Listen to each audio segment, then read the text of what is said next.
Our next guest was born in Uganda, grew up in Yemen, lived in the U.S. for a bit, and then returned to Yemen, eventually coming here to Canada, climbing her way up the ladder rung by rung and becoming one of Canada's most successful entrepreneurs. Zahra Al-Harazi is now sharing her story of what it takes, and she joins us this morning to expand on that. Good morning to you. Good morning. Thank you for being here. Thank you for having me. I want to start by reading this quote from your book. You open it by saying, "I am East and West and every single damn thing in between, from obedient Muslim daughter to one of Canada's most powerful women, from dutiful housewife to independent businesswoman, from not being allowed to drive to getting my very own motorcycle. I am a million conflicted contradictions rolled into one complicated person." Talk to me about finding power in all of those contradictions.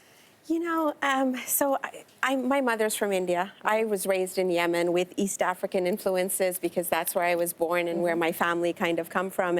And so it's so many different cultures, so many different perspectives, ideas. And I feel like the person that I am today is because of all of that. You know, it's kind of all added and shaped and formed kind of my view on life and my willingness to embrace any kind of challenge. And I love your pushback on the idea of oversimplifying it, saying this is an immigrant rags to riches story. You would not characterize it that way at all. Not at all. It is not about that. It is about, you know, what you can do with your life. It doesn't matter where you come from or what challenges you have, but, you know, you kind of have to find that place inside that allows you to get to where you want to go.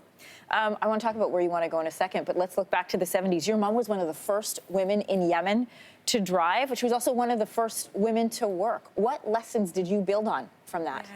Yeah, This is her here. Yeah.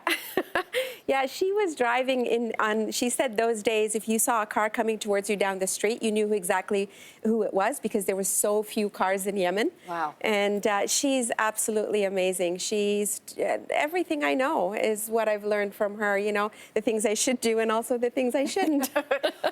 Let's talk about some of the things. In between the chapters in this book, you share little snippets of what it takes. And in one of those, you talk about the word shame. You say there's a healthy side to shame. Explain that.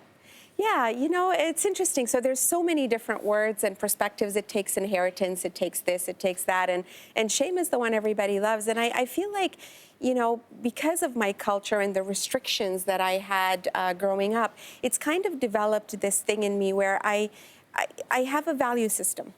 And I have a way to look at things, and I don't like to cross that line. And so if I feel ashamed because I'm doing something that isn't right, it makes me change my mind. And I feel like it's good to have that kind of perspective so that you're not always just doing what you need to do and what it takes, but you're doing what it takes with that value inside of you.